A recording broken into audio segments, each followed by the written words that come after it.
ఈరోజు వచ్చేసి no bread no మైదా bread అయితే తయారు చేసుకోబోతున్నాము విత్ హై ప్రోటీన్ అనమాట.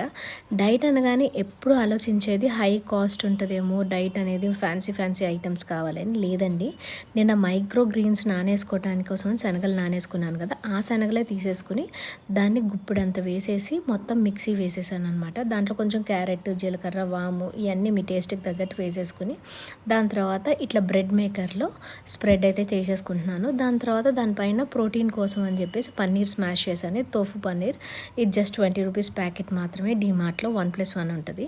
దాని తర్వాత మళ్ళీ స్ప్రెడ్ చేసేసాను ఈ శనగల బ్యాటర్తో. ఇలా స్ప్రెడ్ చేసేసుకుని దీన్ని బ్రెడ్ కింద తయారు చేసేసుకుని దీన్ని మన గ్రీన్ చట్నీతో కానీ, లేదు అంటే కనుక ఎనీ హోమ్ మేడ్ బటర్ లేకపోతే ఇట్లా మైనీస్ ఉంటుంది కదా, హోమ్ మేడ్ క్రీమ్స్, అట్లా మనం ఇష్టమైన టాపింగ్తో టాప్ చేసుకొని తినేసేయచ్చు అనమాట. ఇది నా బ్రెడ్ అనమాట. Morning high protein.